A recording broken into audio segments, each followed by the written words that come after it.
Hey everyone, welcome back once again. So in this drawing tutorial, you're going to learn to draw curly hair with pencil by breaking it down into four parts, which are taper, overlapping hair, stray hair, line weight, along with the complete shading process. And you can also apply these techniques onto the other kind of hair studies like straight and wavy hair. And you can also find the list of the materials that I have used in this video in the description down below. So let's begin with the first step, which is drawing the basic outline by analyzing the shapes. I'm starting off by drawing the basic outline using mechanical pencil by analyzing the shape that I want to draw first. So I'm blocking out the first type of hair, which is a taper hair, just by following the reference image. So try not to draw the harsh dark outline, and also make sure that you draw individual locks and the main clump of the hair, otherwise this won't look realistic. So the type number 2 is overlapping hair. Using the reference image, I'm blocking out this hair type just by making sure to draw each lock of hair strand separately.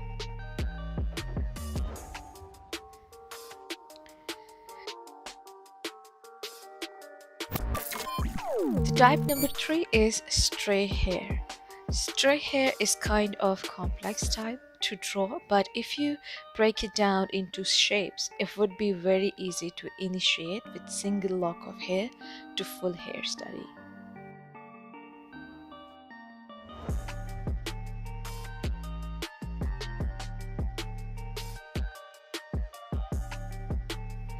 Type number 4 is line weight. Line weight is just a bunch of freehand strokes of pencil that you draw accordingly using the reference image. So step number 2 is shading, or you can say sculpting. I'm using this 4B pencil to shading the base layer first, using in certain way by leaving the highlighted area. I'm slowly gradating between shadows and highlights, and I'm also doing this in motions of lines rather than circular motion, just by understanding the flow of the direction of hair is going in. So when you are shading hair, make sure the strokes of hair are in circular motion and uniform. So step number 3 is blending. And I love using hair tissue paper to blend out the graphite pencil because it creates such a smooth transitional blending without getting all greased down on paper, and it's really nice at getting those soft gradiated look.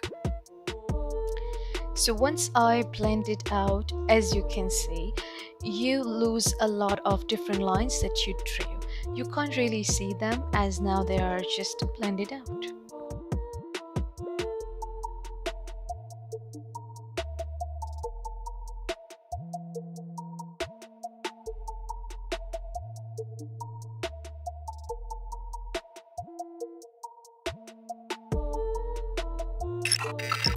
The step number 4 is highlight. Now I'm going to establish some highlights and just pulling up some of the graphite from the highlighted areas.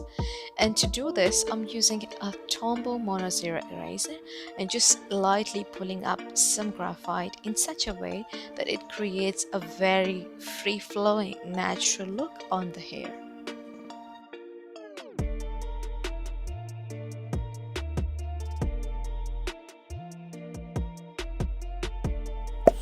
So now I'm doing the exact same thing on the other type of hair, just the same repetition of the things that I've applied before.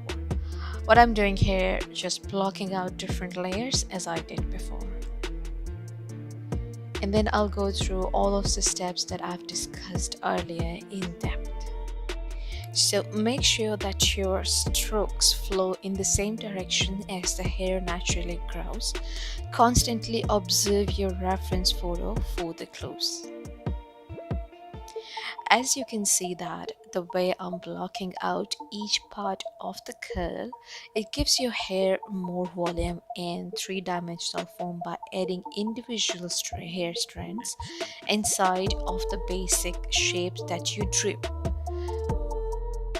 So I'm just keep building up the layers of graphite on each section of the clump of the hair rather than going all in.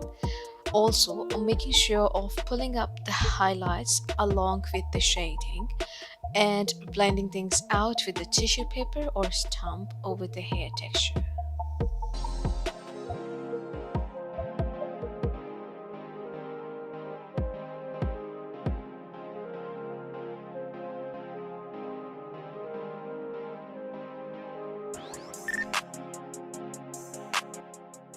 The last or the fifth step is contrast.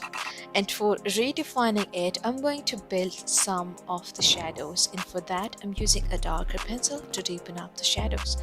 I'm overlaying the darker pencil to build up the back and forth pencil stroke to really make it stand out in terms of gradation. So I'm establishing here the highlights with the Tombow Mono Zero Eraser for adjusting the realism of the hair.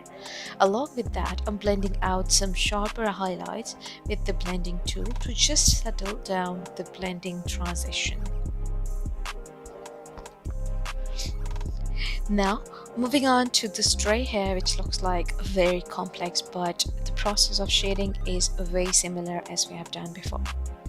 You just make sure that you keep an eye on the reference photo so you won't miss out any detail.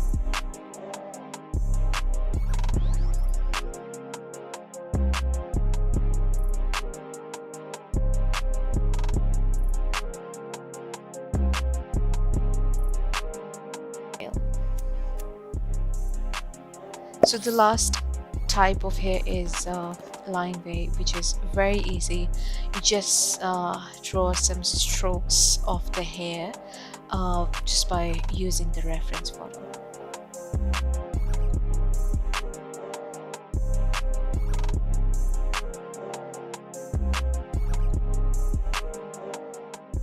So once I blocked it all in everything, I'll be going to look at the different areas, at the details, and then tweak up a little bit. And that's really I did to make this look realistic. So that's it for today's video. I really hope that you found it useful to improve your drawing.